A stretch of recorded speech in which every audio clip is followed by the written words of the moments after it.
할렐루야. 반갑습니다.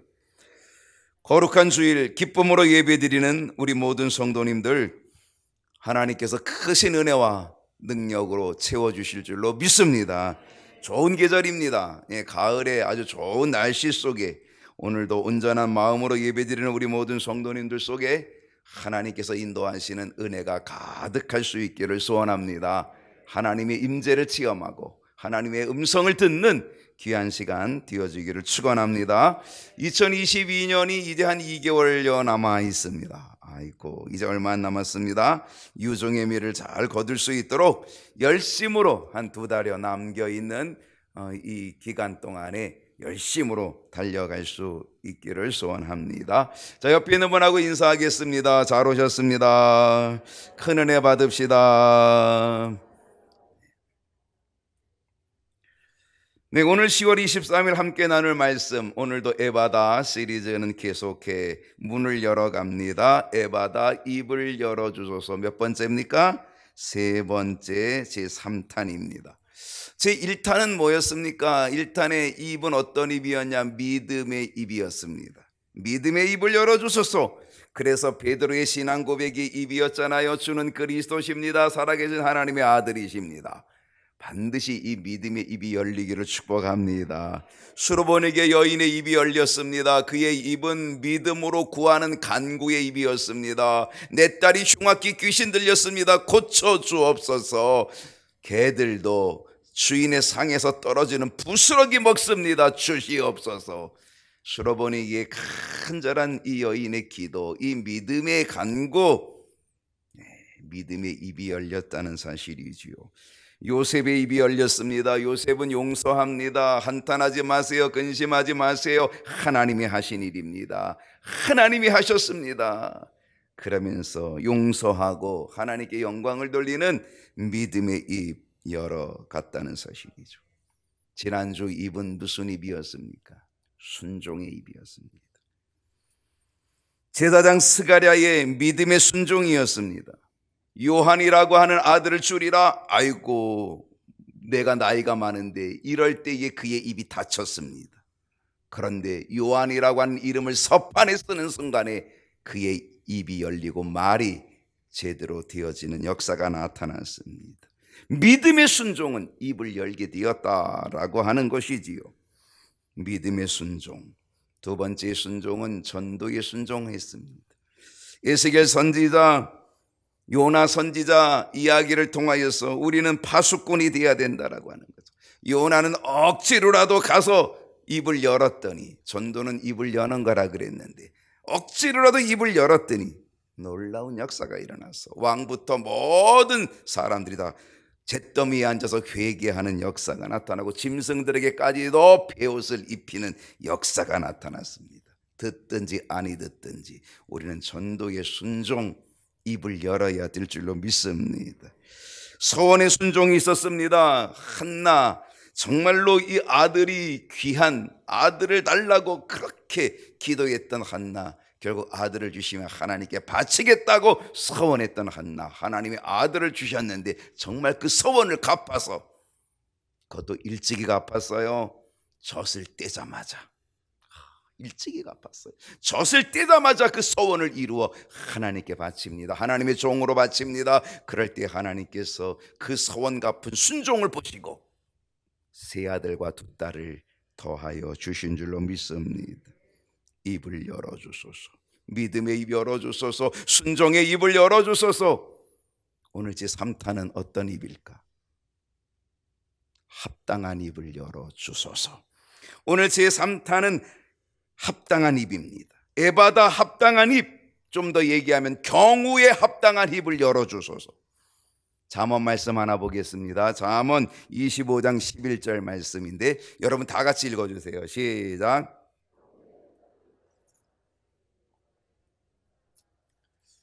여러분 생각해 보세요. 아로 새긴, 모양이 아로 새겼어요. 그 아로 새겼는데 무슨 쟁반이라고요? 은쟁반이에요. 칼라가 은색이에요. 그 위에 뭐가 있어요? 금사과가 있어요. 얼마나 멋져요. 얼마나 가치가 있어요. 얼마나 소중해요. 얼마나 기가 막혀요. 얼마나 좋아요. 경우에 합당한 말, 그것은 아로새긴 은쟁반의 금사가라고 하는 거지요. 오늘 우리 입에서 나오는 말, 정말 수많은 말들이 나오고 있습니다. 얼마나 많은 말들을 하는지 몰라요. 하루에도 한 10,000마디쯤 할까요? 매일매일 하는 말이 얼마나 많겠습니까? 우리의 입에서 나오는 그 수많은 무수한 말들, 그런데 그 무수한 말들 중에 경우에 합당한 말은 얼마나 될까? 몇 마디 될까? 요즘 정치인들 기자회견도 하고요. 요즘 정치인들 뭐 청문회 국감 뭐 이런 거 하지 않습니까? 국감. 그런데 거기서 나오는 말들 보면은요, 경우에 합당하지 못한 말들로 인하여서 막 시비가 붙고요, 정쟁이 되기도 하고요, 국감이 중단되는 사태도 일어나게 되는 것을 보게 됩니다. 이처럼 경우에 합당한 말 얼마나 중요한지 몰라요. 오늘 본문이 사무엘하 6장 5절로 13절인데 오늘 이 본문에 중요한 두 사람이 나와요. 한 사람은 사울의 친족인, 사울 왕의 친족인 시므이, 또 한 사람은 두 번째 왕이 되었던 다윗. 이 두 사람의 인물이 여기 주인공으로 나옵니다. 저는 오늘 이 본문에 나오는 이 두 사람을 통하여서 경우에 합당한 말과 경우에 합당하지 못한 말을 나눠봅니다. 생각해 봅니다. 그러면서 우리에게 주는 교훈, 말씀을 함께 들으면서 은혜를 얻고자 합니다. 첫 번째 사람은 누구라고요? 시므이라는 사람입니다.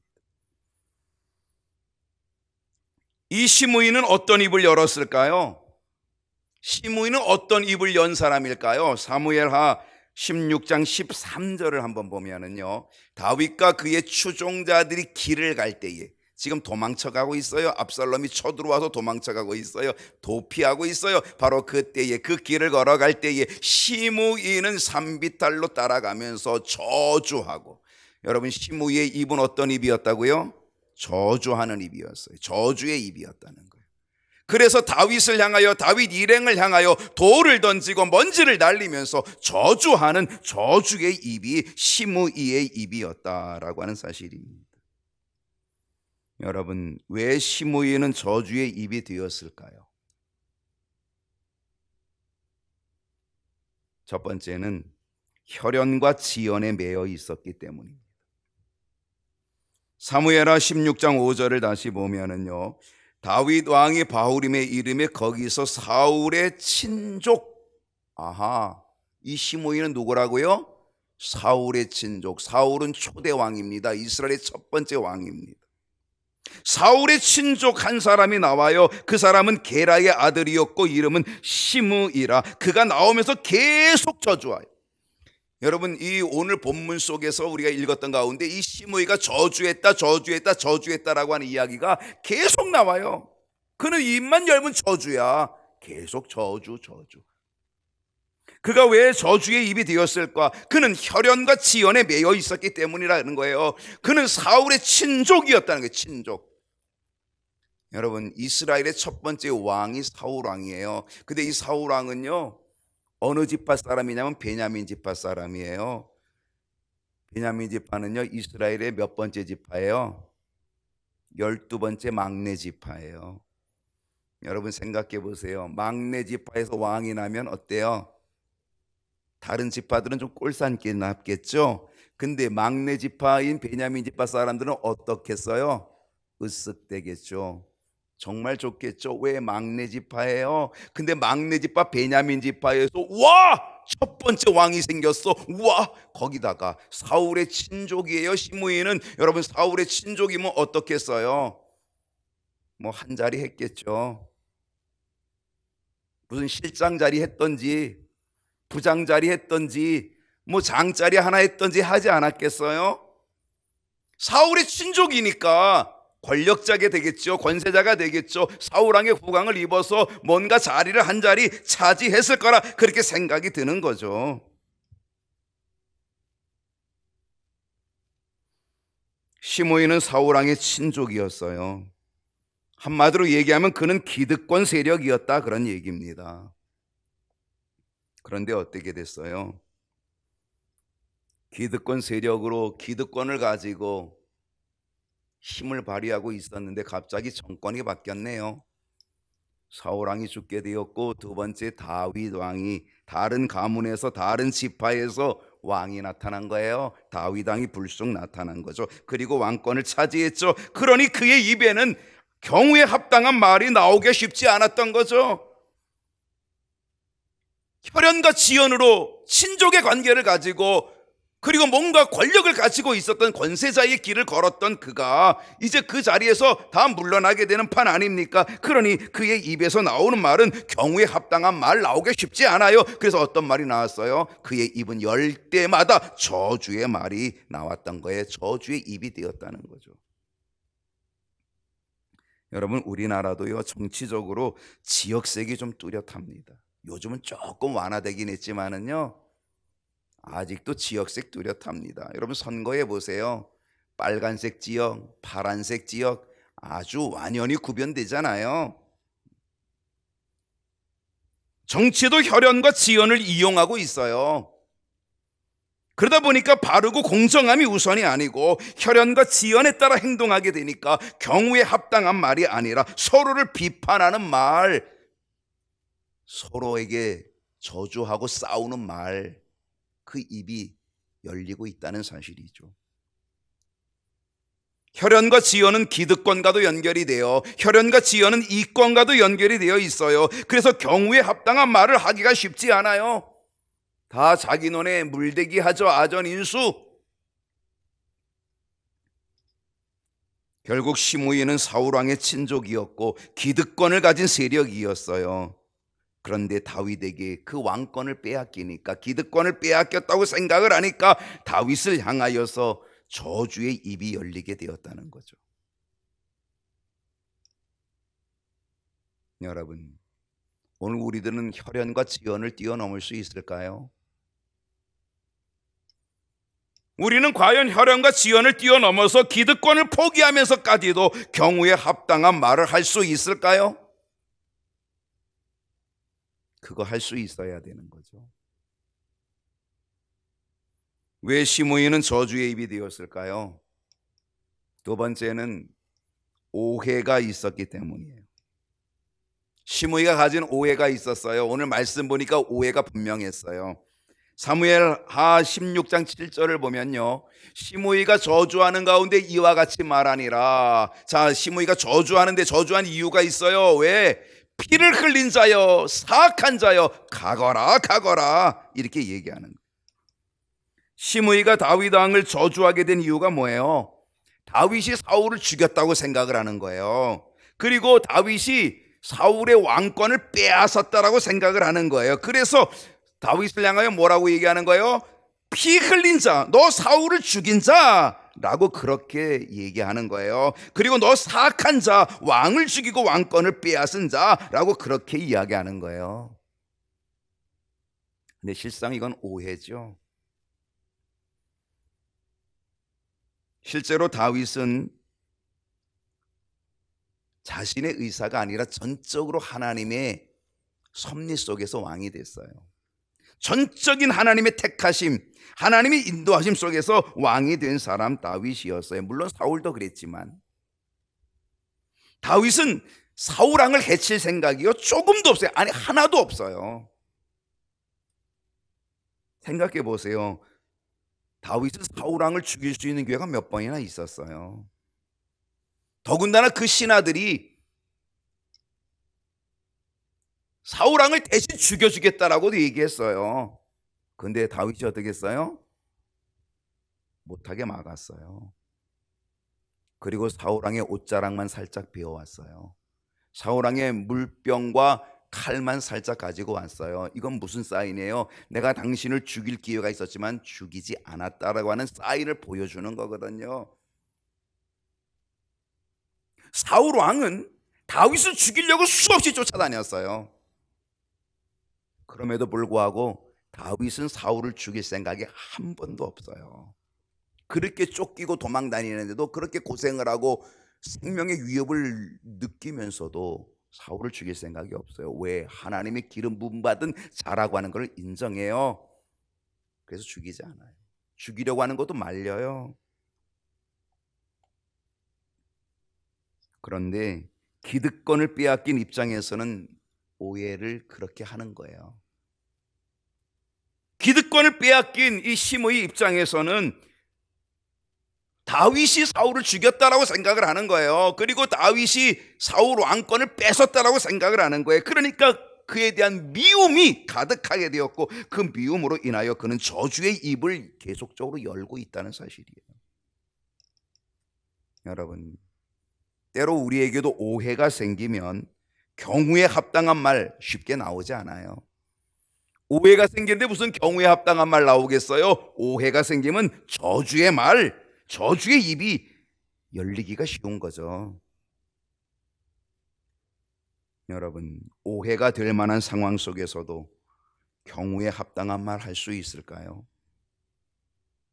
해야 된다는 거예요. 왜 시므이는 저주의 입이 되었을까요? 세 번째는 복수의 마음 때문에 그래요. 8절 말씀을 보게 되면 사울의 족속의 모든 피를 여호와께서 내게로 돌리셨도다. 그를 이어서 내가 사울 왕을 이어서 내가 왕이 되었으나 여호와께서 나라를 내 아들 압살롬의 손에 넘기셨도다. 보라, 너는 피를 흘린 자이므로 화를 자초하였느니라. 시므이가 이렇게 얘기하고 있어요. 여러분, 지금 다윗의 상황이 어떤 상황이에요? 그의 아들 압살롬이 반역을 일으켰어요. 아버지 다윗 왕을 죽이고 아들 압살롬 자기가 왕이 되겠다라고 지금 군사를 모집해서 지금 급하게 쳐들어온 상황이에요. 얼마나 급하게 쳐들어왔는지 다윗 왕이요, 준비도 못하고 그냥 왕궁을 내주고 도망치고 있는 거예요. 왕궁을 버리고 도망치는 신세. 이런 상황에서 시므이가 저주하는 입을 열게 된 것은요, 다윗을 향한 복수의 마음이 가득했기 때문에 그래요. 어떤 복수예요? 너 다윗 꼴 좋다, 잘 됐다. 네가 우리 친족 사울 왕을 죽이고 사울 왕 대신 네가 왕 되더니만 꼴 좋다. 내 아들이 너를 죽이고 이제 왕 되겠구나. 쌤통이다, 잘 됐다. 그 복수의 마음, 그 미움이 복수의 마음이 되어서 그 복수의 마음으로 지금 저주하고 있는 거죠. 시므이는요, 여기다가 그 복수의 마음에다가 하나님의 이름까지도 도용해요. 사울의 족속의 모든 피를 여호와께서 내게로 돌리셨다. 하나님의 이름까지 들먹이면서 다윗을 저주한 거죠. 하나님이 지금 그렇게 하라고 한 거야. 너 그렇게 된 거, 쌤통 된 거, 이거 하나님이 그렇게 시킨 거야. 여러분, 복수의 마음이 있으면요, 우리들에게 경우에 합당한 말 나오기가 결코 쉽지 않아요. 복수의 마음 있는데, 이 복수의 마음이 있는데 어떻게 경우에 합당한 말이 나올 수 있겠어요? 그래서 시므이의 입은 저주의 입이었어요. 근데 여러분, 이런 상황에서 다윗의 입은 어떤 입이었을 것 같아요? 다윗의 입은 달랐어요. 그 모욕을 받고 그 저주를 받으면서도 다윗의 입은 달랐다는 거예요. 여러분, 이게 정말 중요한 거예요. 시므이가 다윗을 저주할 때에 실상 다윗은 혼자가 있는 게 아니었어요. 다윗은요, 자기들의 신하들과 함께 있었어요. 자기들의 군사들과 함께 있었어요. 혼자 있는 게 아니었다니까요. 6절을 보니까 또 다윗과 다윗 왕의 모든 신하들을 향하여 돌을 던지니 그때의 모든 백성과 용사들은 다 왕의 다윗 왕의 좌우에 있었더라. 다윗은 혼자 있지 않았다고요. 다윗은 신하들이 함께 있고 도망가는 처지이긴 했지만 그래도 신하들이 있었고 또 누가 있어요? 군사들이 다윗 주변에 있었다는 거죠. 얼마든지 저 시므이를 쳐 죽이려고 한다면요, 단칼에 쳐 죽일 수 있는 상황이에요. 그 저주를 받으면서, 사실 제가 다윗이었다면 아마 저는 단칼에 가서 그냥 뭐 지금 힘도 있고 아직도 군사력도 있죠. 쫓기는 상황이긴 하지만은 거기다가 신하 중에 한 사람이 이렇게 말을 해요. 9절을 보면요. 수르의 아들 아비새, 이 아비새는요 군대 장관 중에 한 사람이에요. 굉장히 전쟁을 잘하는 사람이라니까요. 예, 장군이에요, 장군. 이 아비새가 왕께, 다윗 왕께 얘기하는 거예요. 이 죽은 개가, 이 시므이, 저 죽은 개 같은 저놈이 이런 거예요. 그러니까 이 죽은 개가 어찌 내 주 왕을 저주하리이까. 청하건대 내가 건너가서 그의 머리를 베게 하소서. 내가 단칼에 그냥 죽여버리겠습니다. 신하가 이렇게 얘기하는 거예요. 다윗 왕은 뭐 하기만 하면 돼요? 오케이만 하면 돼요. 그래, 고개만 끄덕이면 돼요. 저 저주하는 저 시므이 네가 단칼에 가서 그냥 베어버려라. 그렇게 하면 되는 건데 다윗은 어땠어요? 다윗의 입은 저주하는 입이 아니었다는 거죠. 다윗의 입은 경우에 합당한 말이었다는 거예요. 어떻게 말하는 거예요? 그의 말이 어때요? 10절에 왕이 이르되, 다윗 왕이 말해요. 수르의 아들들아, 내가 너희와 무슨 상관이 있느냐? 그가 저주하는 것은 하나님께서, 여호와께서 시므이에게, 그에게 다윗을 저주하라 시킨 거야. 다윗은요, 이 어려운 상황과 이 어려운 환경 중에서 그 저주를 받고 모욕을 받으면서도 이 다윗은요, 경우에 합당한 말을 할 수 있었다는 거예요. 하였다는 거예요. 여러분, 다윗은 어떻게 경우에 합당한 말을 할 수 있었을까요? 그것은 하나님의 뜻으로 받아들였기 때문에 그래요. 하나님의 뜻으로 받아들였고, 사실 우리들이 하나님의 뜻으로 받아들이기 어려운 일들이 얼마나 많은지 몰라요. 근데 다윗은 자신을 저주하는 것조차도 하나님의 뜻으로 받아들였다는 거예요.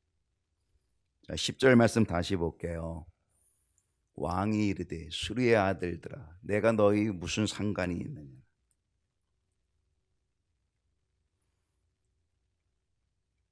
여호와께서 다윗을 저주하라고 그의 입을 사용하신 거야. 그에게 시키신 거야. 지금 다윗은 이렇게 고백하고 있어요. 하나님이 나를 저주하라고 시킨 거야. 시므이를 통해서 나를 저주하라고 하나님이 시켰을 뿐이야. 그러니 그냥 가만히 둬. 어쩌면 다윗은 시므이의 저주 속에서 자신을 돌아보았을 거예요. 왕이었지만 그가 얼마나 교만했는지 자기 자신을 돌아봤을 거예요. 왕으로서 얼마나 교만했는지 자신의 모습을 돌아보면서, 그래, 저 시므이가 나를 저주하는 거는 하나님이 나에게 시키신 거야. 나에게 거주하라고, 내가 좀 정신 차리라고, 깨달으라고 시킨 거야. 그는 하나님의 뜻으로 받아들인 거죠. 왕이 되기 전에 다윗 괜찮았거든요. 왕이 되기 전과 왕이 된 다음에 자기 자신의 모습을 보니까 너무 변질되어 있는 거예요. 그 변질되어 있는 모습을 지금 보고 있는 거예요. 누구를 통해? 시므이의 저주의 모습을 통하여, 그 저주의 말을 통하여 이 다윗은 자기 자신을 보고 있는 거예요. 내가 왕 되기 전과 지금 왕 된 다음에 내가 얼마나 지금 변했는지, 변질됐는지. 어쩌면 다윗은요, 충신 우리아를 적진 속에다가 깊은 곳에 요압 장군을 시켜서 내몰아 죽여놓고, 자기 충신을 죽여놓고 그 아내를 밧세바를 빼앗은 그 자신의 모습을 보았을 수도 있어요. 다윗은 오직 하나님만을 신뢰한 거죠. 시므이의 저주의 입, 저주의 말 속에서조차도 그는 하나님의 음성을 듣고자 했다는 거죠. 그래서 그는 경우에 합당한 말을 할 수 있었다는 사실이죠.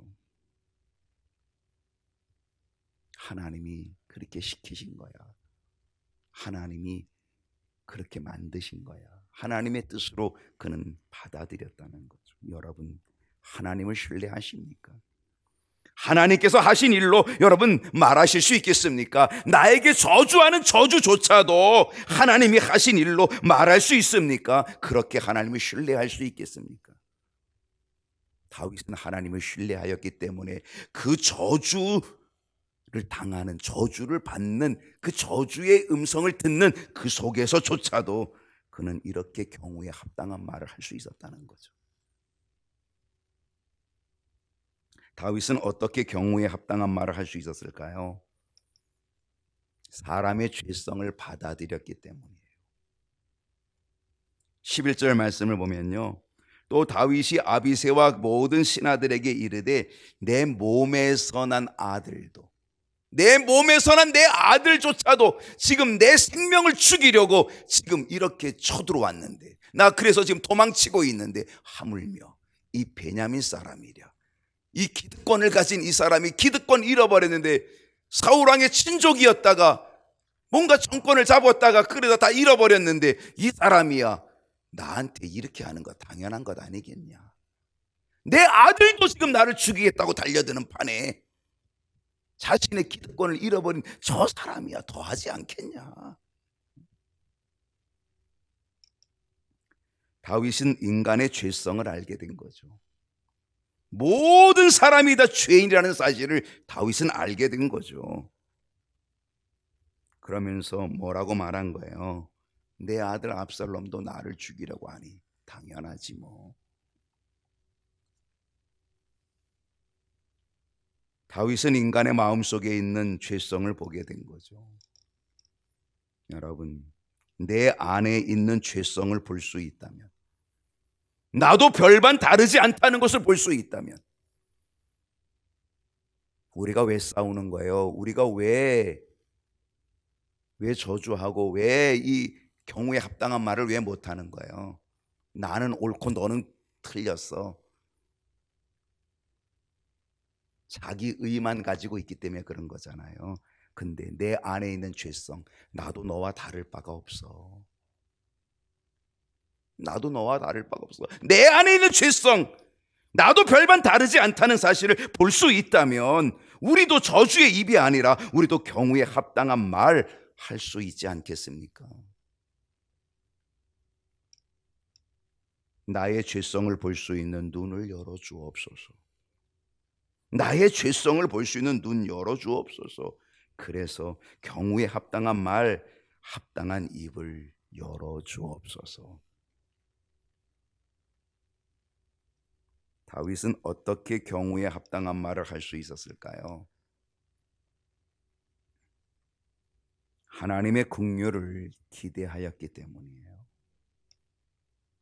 12절 말씀을 보면요, 혹시 여호와께서 나의 원통함을 감찰하시리니, 혹시 여호와께서 나의 원통함을 감찰하시리니, 오늘 그 저주 때문에, 시므이가 나를 저주하는 그 저주 때문에 오히려 하나님께서 내게 선으로 갚아주시리라. 다윗은요, 신원하시는 하나님을 바라본 거예요. 원수 갚을 거 여러분 하지 마세요.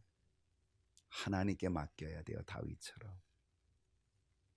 원수 갚으려면 어떻게 돼요?